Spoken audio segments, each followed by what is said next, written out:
Welcome to Celebrate a Sister podcast. I'm your host, Emma Walkinshaw. I'm a transformational coach. I'm also the founder of Embody Me program and the creator of 21 Minutes of Morning Magic. You may also find me on the yoga mat leading yoga sessions and also running retreats here in Australia and internationally. Here on the podcast, I bring you some pretty incredible guests. We talk all things self-belief, body acceptance, personal development, outdated beauty standards, and we also call BS on the toxic diet culture, accepting the beautiful bodies we were born into, letting go of all the beliefs, and raising our self-awareness. I also come to you from time to time with a little solo episode, a little Life According to Emma moment. I'm so glad you're here. Enjoy.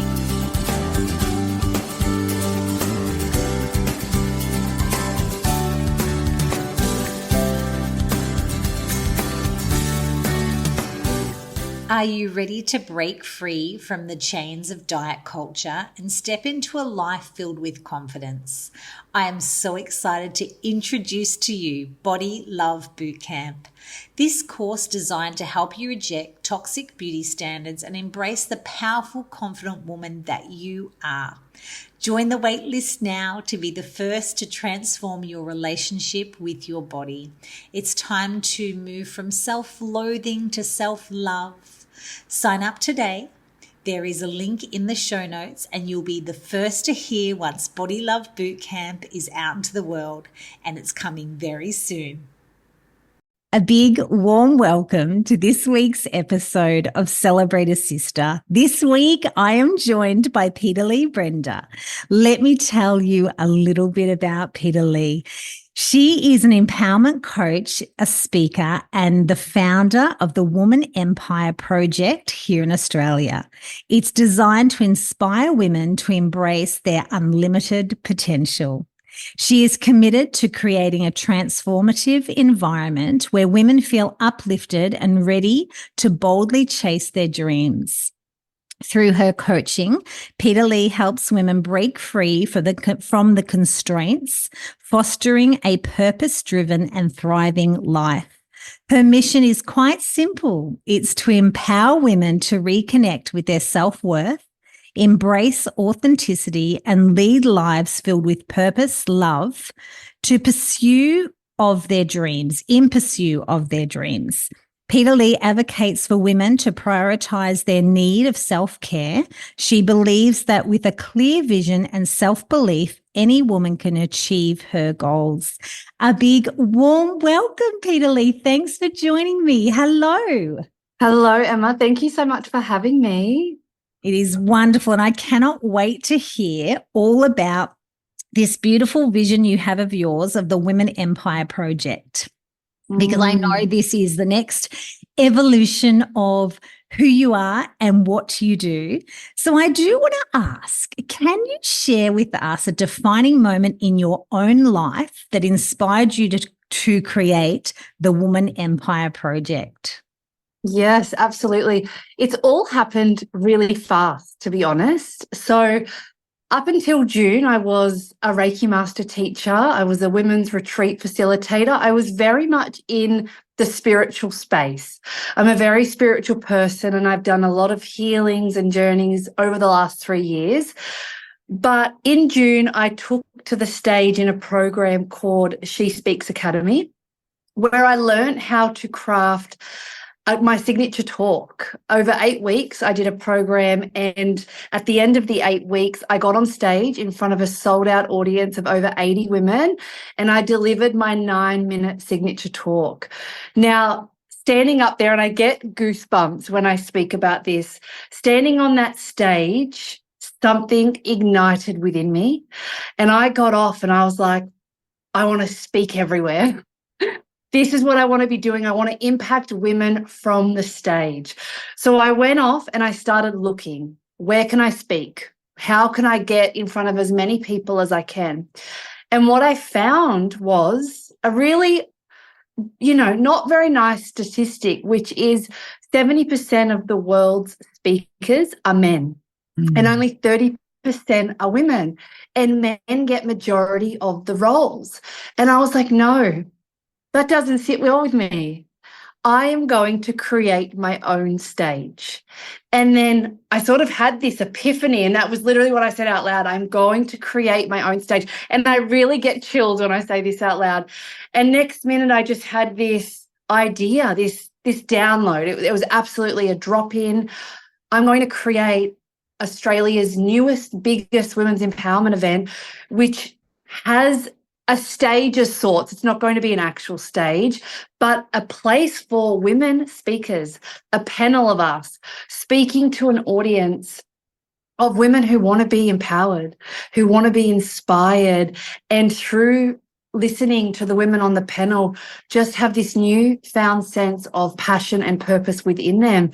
And, you know, all these things started happening, and within 2 weeks of having this idea, the first venue, the event, which is coming up next month, October 26th, it was booked, and all the speakers started falling into my following, and everyone I asked to speak said yes, and so much alignment has come. So it's been a new passion of mine that was ignited from the moment I said yes, and I got up on stage and shared my story, or a little bit of my story, and it's just all unfolding. So it's so exciting and it's so beautiful, and you know, it's reaching people over in the States and people with huge followings, and it's just sort of blown my mind a little bit at how people are taking it. It's been amazing, and I'm so excited to see where it goes. Like I only launched it 3 weeks ago. So I just can't even imagine this time next year where it'll be. I want to take it on an Australian tour in 2025. And then my plan is to reach global in 2026. So I'm starting a revolution. This is so exciting. I mean, the passion in your voice and your conviction and your vision is wonderful. And that statistic around men getting the speaking gigs, you know, it's a little bit like when you travel or you see statues, it is all men. And yes. I remember even a statistic around that reminded me that when you were saying that the men get it, I remember they done a statistic about in Australia, there are more animal statues than women. And there it goes again. You know, we have not been represented in a strong way for way too long.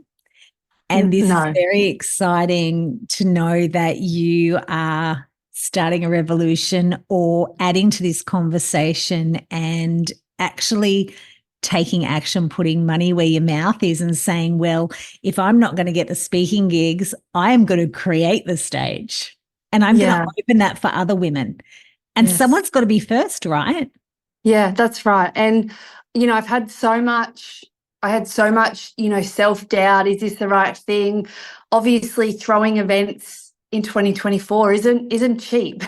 So big investments have had to come with that. So I've had all these things try and stop me. And I've just been like, no, this came to me because I am so capable of holding women in this capacity, running events like this, and the passion is just there. Like, it's so there. And I want to, like, I've had so many women reach out to me actually to speak. I've had women in Adelaide reaching out to say, can you please, you know, bookmark this email so when you reach Adelaide, I can come and speak. And I think that that's really so powerful that there is already women who want to share their voice. And I'm going to be able to have a platform for that because, you know, what I learned from my Take the Stage program within She Speaks Academy is every single one of us has a story, and it's not ours to keep. It's ours to share. And I know through the women that I've listened to how much I've taken away to then help me in my life and my journey. And I can't wait to, bring that together with all these different types of women all over the world to help inspire and empower the woman on the other side. So it's very special. yeah, it's really beautiful. I'm so excited. The art of storytelling is not to be underestimated. And that's No. exactly right, bringing women together. And I feel like as we've evolved over time, the modern woman potentially doesn't have as much opportunity to sit in circle per se or come to an event and hear other women share. And we know this, that can be quite isolating, and that we can sometimes think that we are in this alone, whether it be whatever stage of life you're at. So if you can hear other women's stories and then pass the wisdom stick along, and everyone sit in circle, this is a wonderful thing, because I feel like it's a little bit of a gap in society right now for the modern woman. She's not necessarily getting to hear those stories, because if we think way back, ancient back, when we would have women who got to hear from their mothers or their grandmothers, their aunties in the village, we've lost that village thing We where, really have. yeah, where stories would be imparted. And I often think about church. I think about my own grandmother in church, where she used to go, and I remember her saying to me, look, I don't know that much about religion. She went for the connection and the stories. That was in a religious way. We know that not everyone takes to religion, and this is a different platform. I feel like the modern day woman has replaced going to church with going to the gym. But at the gym, we get in there, we do our thing and we leave. We don't actually get to hear stories and connections. So I feel like this is a beautiful thing for women to get back into that place of hearing other people's journeys, because inclusivity and diversity is needed more. Because as we know, if we only follow certain things in our social media, that's what the algorithm gives us. Yes. So going to your beautiful event, we get to have our algorithm changed because we're hearing all different kinds of stories and women. And it's an opportunity to meet new women too. Yes. I'm someone who loves going to events, and that's how you and I met, through the brunch club. And if I didn't put myself in those positions, I probably wouldn't be to where I am right now, because it's meeting all those women along the way. And it might have been a 5-minute conversation, or it might have been a 20-minute conversation, but it allows you to just hear different people's perspectives on life, to hear their stories. And I have done a lot of journeys with women where we've been in the circle and we've shared the stories, and nothing is more powerful than walking away from a space filled with women. And I always say it, and other people say it too, the women who come together at that particular event in that particular time, they were all meant to be there, because each of them had something to offer someone else. And it's one of the greatest things we can do as women, is put ourselves in more places where there is women, to learn, to share, and just to be together. Like, you're right. Ancient times, the red tent, like, it's what we did. It's what we did. We gathered, and we shared stories, and we helped as a village. And we're disconnected from that now, unfortunately. We are. And I feel exactly that. The gathering and sitting in circle really breeds collaboration, not competition. Yes. And I feel disconnection does not lend itself to collaboration. It lends itself to inferior, superior for a woman, because there's this comparison, because we're getting a snippet of someone's life and it looks like they're not real and everything's rosy. You know, my favorite thing is, as you know, I've just been on a trip to Europe. Don't believe everything you've seen on social media. There was some hiccups, right? But no one sees that anymore. So then it breeds this inferior, superior. Whereas when we physically get in a room or sit in a circle or journey with other women, we're collaborating. We're not competing, because we know her hurts. Yeah. We understand and we feel her. But this is where the disconnect, I believe, is. So this is a beautiful thing. Again, any way that we can bring relationships together. And like you say, at these events, you and I met, I mean, we probably had a 10-minute conversation, and here we are. Yes. How wonderful. Yeah, that's How right though. And wonderful. that's, I'm very big on intentions and putting things out there. And every day as I'm stirring my cacao in the morning, it's like I'm open to miracles. I trust that the universe will bring me exactly who I need to connect with in the day. And I say that so religiously, yet you're right. We spoke for 10 minutes before we sat down at separate tables, and here we are sharing a beautiful conversation together. Yeah. And it's just the way. And it just goes to show what a 10-minute conversation with someone you don't know can do for your life. Like it's pretty beautiful and powerful to think of.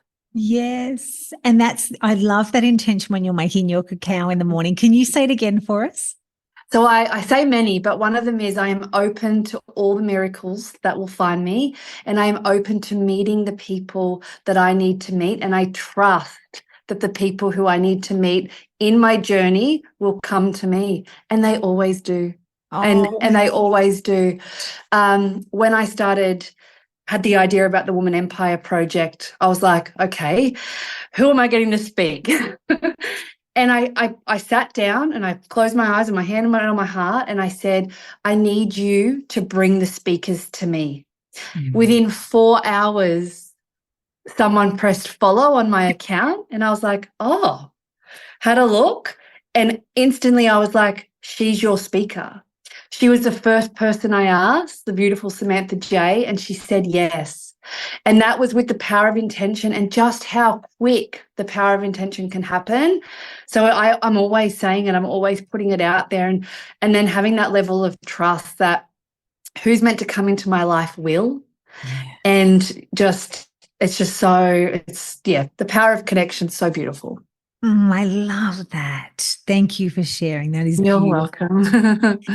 So, Peta Lea, you're passionate about helping women reconnect with their self-worth and embrace their authenticity. For those listening who might be struggling to find their purpose, what are some practical steps they can take to begin that journey of self-discovery and self-empowerment? Oh, I love this question. And you know what? The answer is so simple. And I think we can get so caught up in what have we got to do? She's doing this, she's doing this. But it is honestly quieting down everything around you. And again, like anytime I speak passion, the chills just take over my whole body. But it is as simple as quieting down, taking away your phone, stopping the Netflix, reconnecting with self, closing down the eyes, hands on heart, and just saying, like, I want to reconnect. What do you need from me? What do I need in this moment?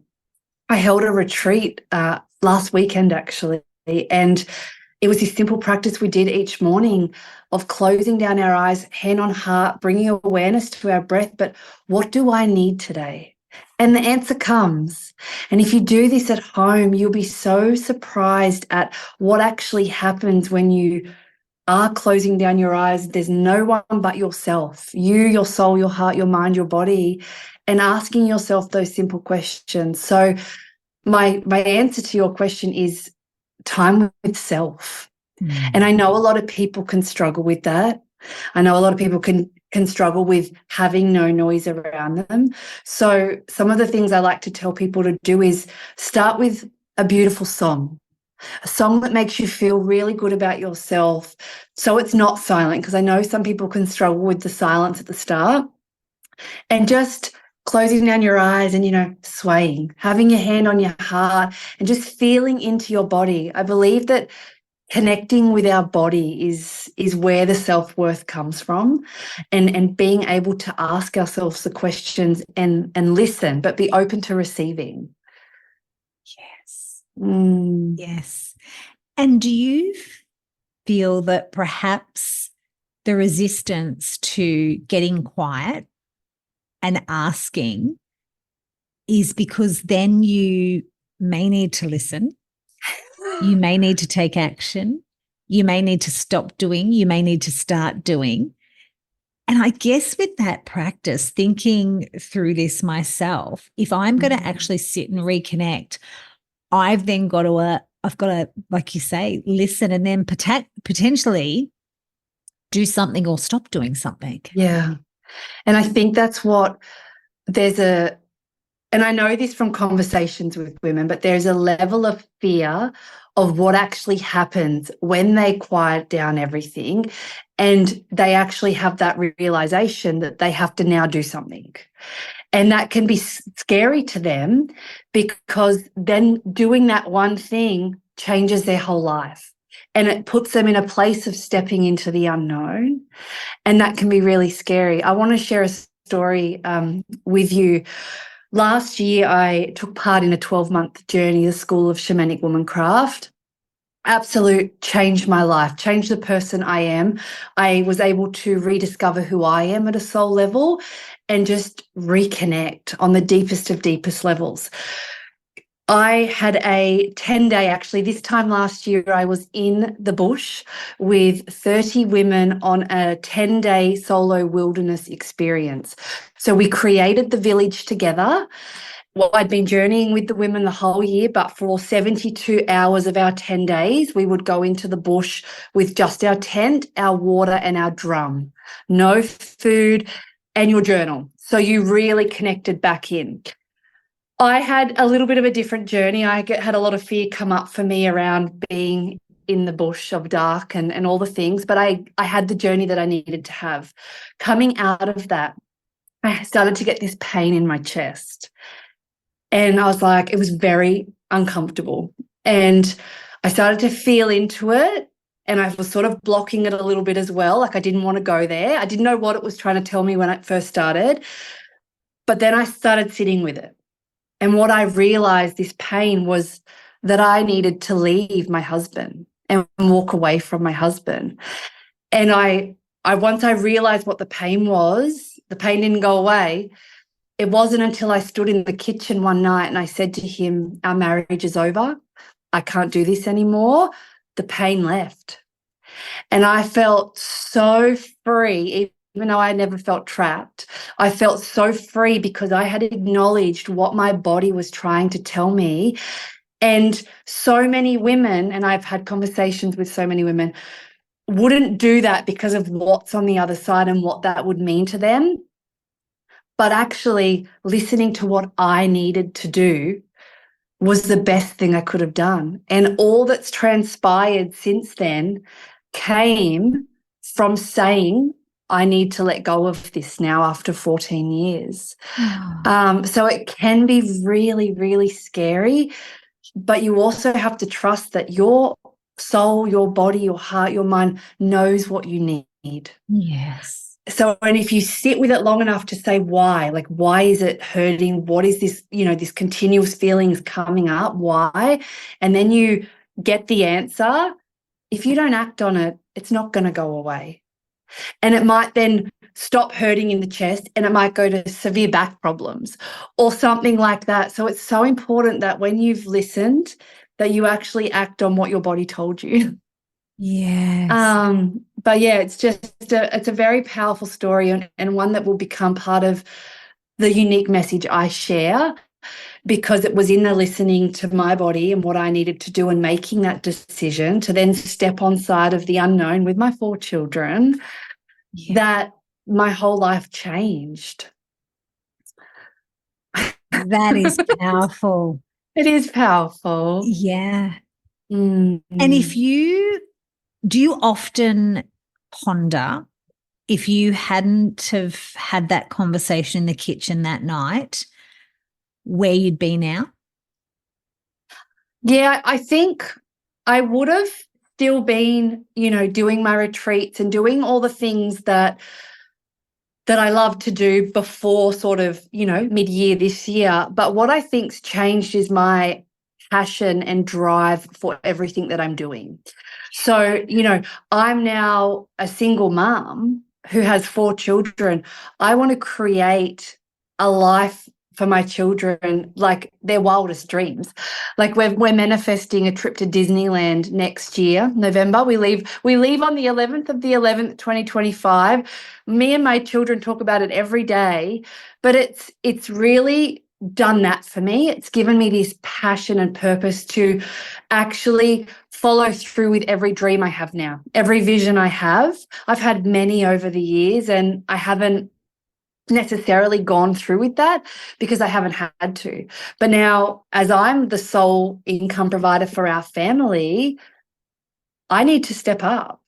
And it's done something. I can't even describe what it's done because I've been, a woman who's been in her power her whole life, essentially, but it's done something. It did change. So I don't necessarily think I would have said yes to the opportunities that have, opened up to me in the last 6 months unless I made that decision end of last year. So it's, definitely changed things. Definitely.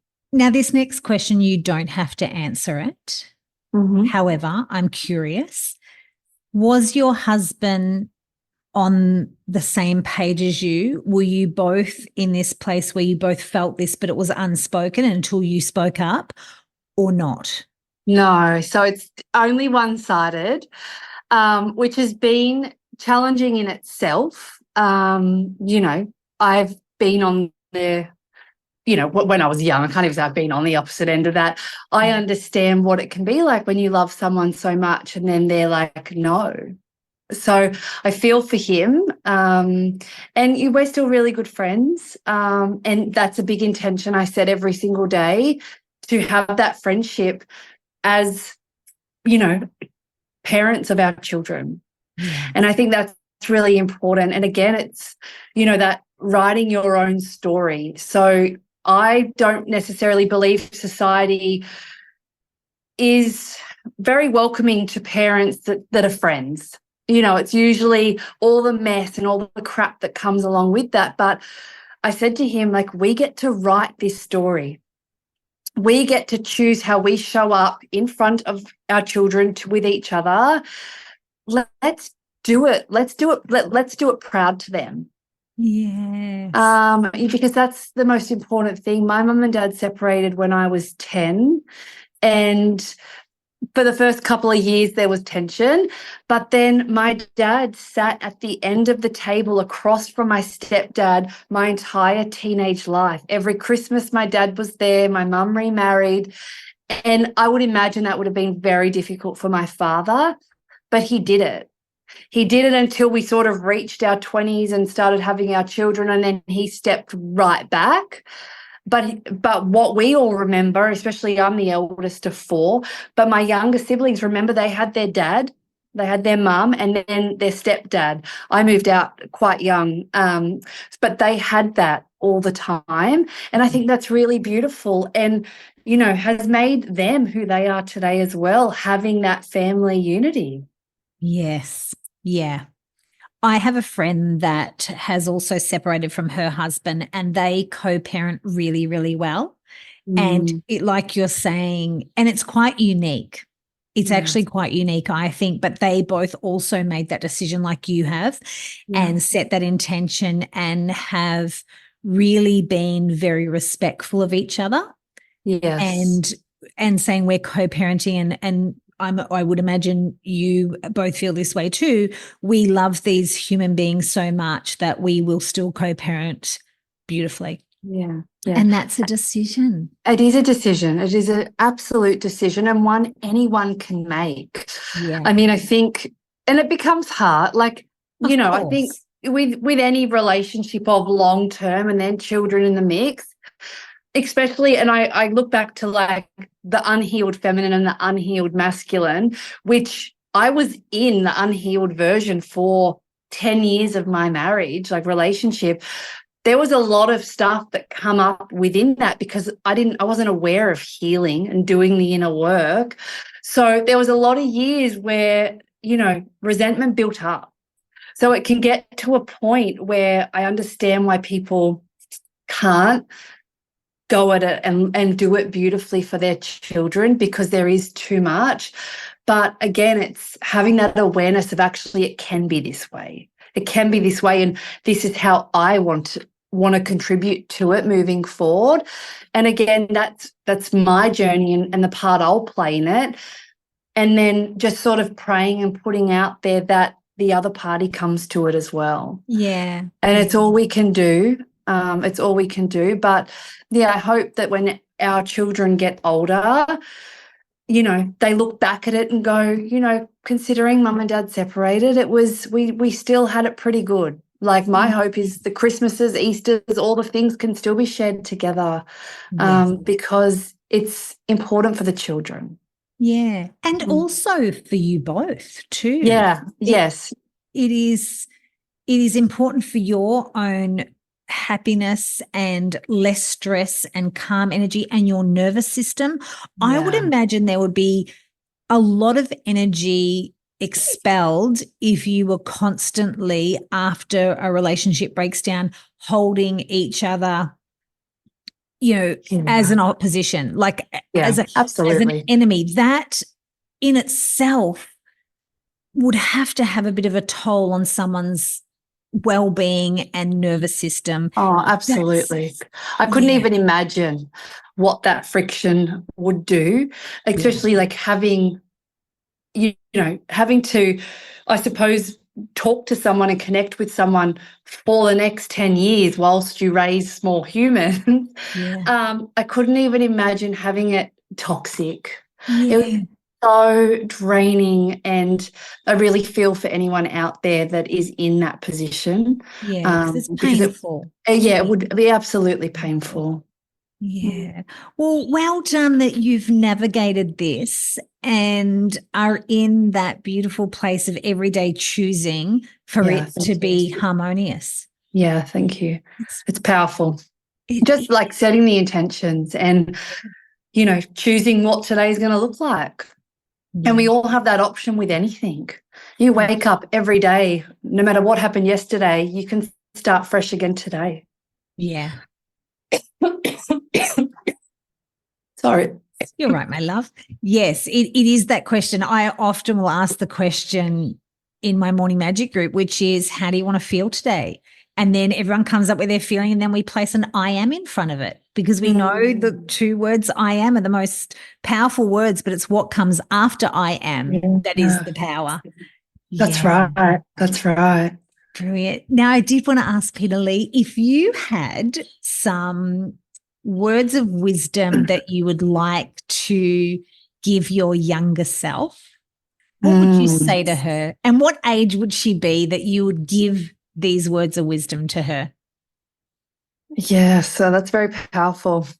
I remember I did an inner child meditation, maybe 2 years ago. It was my first time doing an inner child meditation. And in that, it was, what did my inner child want me to know? And her answer was, you grew up too fast. And I remember coming out of that like I really felt it, because I did. I grew up very, very fast. I haven't had, the average life. I was moved out of home very young, chose what I wanted to do. Essentially my whole life I've just been choosing what I've wanted to do. So when I felt that, I was like, wow, okay. And anytime I revisit inner child stuff now, there's always a sense of sadness within that. But I think what I would tell my inner child, and when I look back to my inner child, she's always this 5-year-old girl. She's this 5-year-old girl, and very, very similar to still how I look now. We haven't changed, but we had pigtails, and I was in a school uniform. And I suppose that I would just tell her that I love her, and that, there's going to be many ups and downs throughout life, but I'll always be there for her. Beautiful. Beautiful words to say to your younger self. Yeah. And we can't underestimate that inner child work going back. And I love the saying, I think it's Louise Hay who says it maybe. And she says, where it's never too late to have a happy childhood. It's right though, isn't it? Yeah. And that's just the power of getting out in the grass and playing on a swing, or doing art, or dancing crazy. Like, we can ignite that joy within our inner child any second of the day. Yeah. And we can rewrite that story for her. But it's important to remember that they're still inside of us. And at any time we can connect with them and give them those messages of, it's going to be okay. We're going to get through this. And yeah, I did a little mini meditation for a soulful self-love group program I ran recently. And it was so beautiful to be able to guide the women on reconnecting with their inner child to see just what message came up. And some of them were so shocked with what came up, but it's great that it can just be as simple as closing down our eyes, putting on a guided meditation. I'm a big fan of guided meditations, and going to that little place where we meet our inner child and hearing what they've got to say. Visualizing ourselves on a swing or riding a bike or rollerblading, whatever lit us up as a child. It's one of the questions I ask at any of my women's retreats or any day circles and things like that is, in a connection process with someone else, what did you love to do as a child? Because it gets them remembering, and some of them are like, I haven't even thought about that in 20 odd years. And what I love is I ran a free women's circle. I had a community circle happening the start of the year, and I asked this question. And I got paired with one of the women who came, and she said swimming. She said, I used to love to swim. And I looked at her and I said, I want you to go swimming this week. I really want you to go swimming this week. And she did. And she messaged me and she said that she remembered how amazing it felt for her to go swimming. And it's just so beautiful to have that experience where you can help people reconnect to that inner child, because I'll rephrase that. There's a lot of people out there that aren't thinking about that. No. That have, grown up and think that that's it. But in actual fact, that little girl or that little boy is always inside of us and still playing out everything that's happening now. Yes. So it is a really powerful thing to do, to speak to your inner child. And if you've had really big traumas and things, revisit and let her know or let him know that it's okay. Yes. And talk them through that, because that'll have deep healing on yourself now as the adult version. Yes. It reminds me of my brother. I've just visited my brother over in Gozo, an island off of Malta, and Gavin and I were talking, and he as a child had, right until his teen years, had horses, loved his horses. Anyway, we were talking about how he now has 7 children. Wow. And about, wow. You got 4, he's got 7. 4, 7, it's all a lot. Yeah. What's one more? Yeah, that's it. It's a lot of people. Uh-huh. But it is wonderful to be an auntie to 7 nieces and nephews, I must say. So we were talking about his love of horses as a kid and a teenager. And then he was telling me how, because I said to him, are you missing your horse? Because as a grown man now, he had probably 20 years with no horses. And I said, are you missing the horse? He said, oh my gosh, my heart aches. I'm seriously missing my horses. And he said, isn't it funny how I bought the horses for the kids? So as an adult man, loved his horses. Adult man goes, oh my gosh, my childhood, I had horses. I loved horses. I'm getting horses for the kids. Kids didn't ride the horse. Gavin was back on the horse, bought another horse. And now, so 4 years he got back, or 4 or 5 years, he got, as a 45-year-old man, got back into his horses and now says, I can't envision, and that's what he's missing with them living overseas. I can't envision the rest of my life without my horses or being horses, but had that break. And it was only him not thinking of himself, but thinking of his children. Yeah. And I guess there's a little key to that, because when you were talking about that beautiful woman who swam and then you said to her, this week you must swim. I think about me swimming in the ocean, which I've swam the whole way through winter, because as a child, that was one of my favorite things, was to swim in the ocean, and doing that now. And I remember we often will do things for other people, like our own kids, like take them to the beach, when really it is a love of yours, but you do it for them. Buy the horse. We do it for the kids, when really it's going, hang on, what is my inner, exactly what you're saying, what does my inner child love? And maybe there's a clue there for our listeners. What are you wanting to do with your kids? And your little Disneyland manifestation, Peta Lea, did you want to go to Disneyland as a kid? Do you know what I mean? Like, there's the thing, right? There's the clue. Disneyland's been one of my biggest dreams for all my adult life. As a child, I didn't know about Disneyland. we didn't have access to computers and iPhones and all the things, but it's been my dream to do it for all my adult life because of how much fun I know it will be.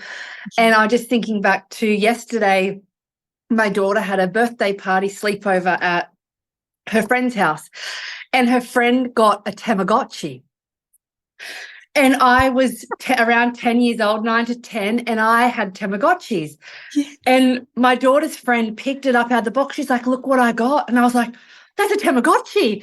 And I made her open it. And I was like, I'll set it up for you. And here I am setting up this 10-year-old's Tamagotchi, playing with it, feeding it, sleeping with it, like putting it to sleep. Because as a child, that brought me so much joy to play with this Tamagotchi.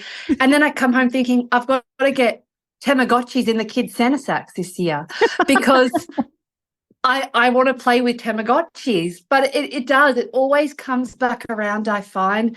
Same with the Polly Pockets and all the things. Like my daughters have received birthdays, Christmases, etc., because it's been something that I love to do as a child, and you just presume that they'll love it as much as you did and get as much fulfillment and joy out of it as what you did.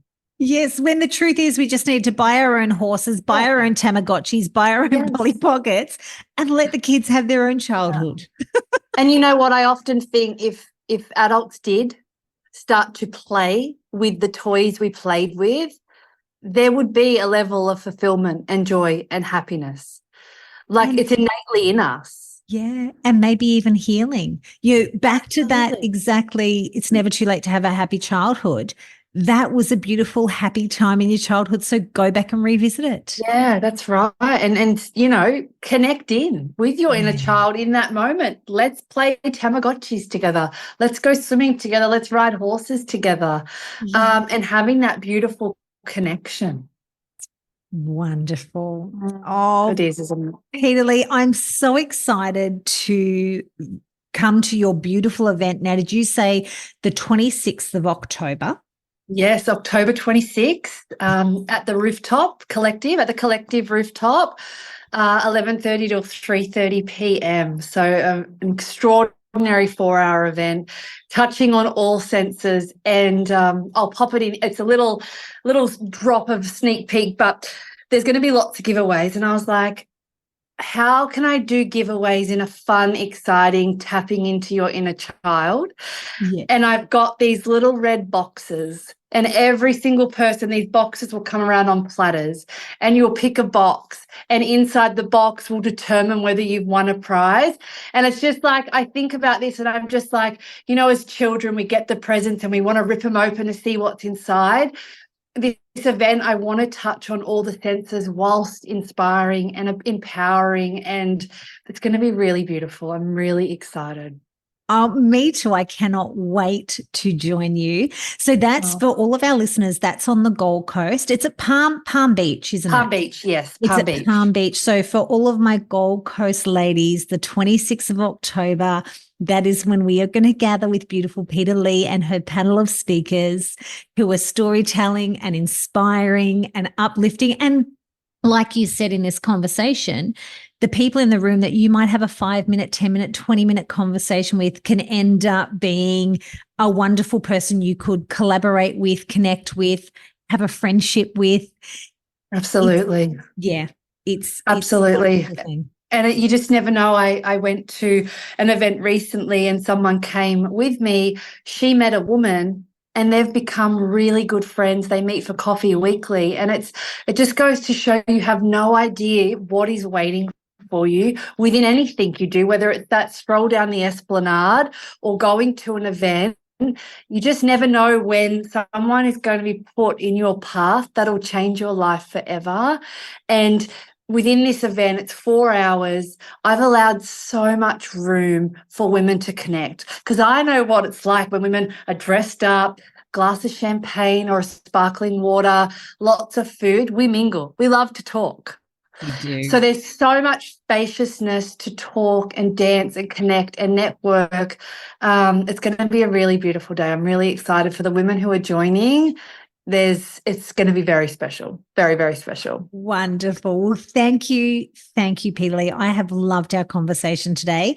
For our listeners, the links will be in the show notes. So you'll be able to click on that and join us if you want to. Come along and connect. Be brave, be bold. It's like, Yes. You just said you never know who you're going to meet that could change the direction or inspire you or ignite your purpose and your passion. That's right. And there are several women coming alone. So a week before all the tickets that have come in, I'm going to put you in a Facebook group, which will be the Woman Empire Project community, which will be a place for ongoing support to cheer each other on and inspire.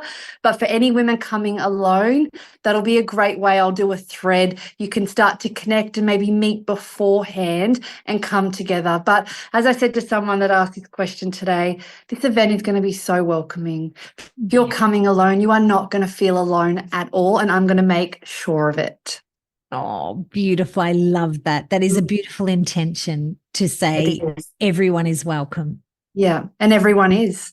Yes. As your unapologetic, boldest, brightest version of yourself, the gorgeous woman you are, everyone is welcome. Yes. Yes. Hear to that. Thank you so much for having me, Emma. It's been delightful. Thanks, beautiful. I will see you on the 26th. And thanks to all of our listeners. We hope to see you there too. Thank you. Bye.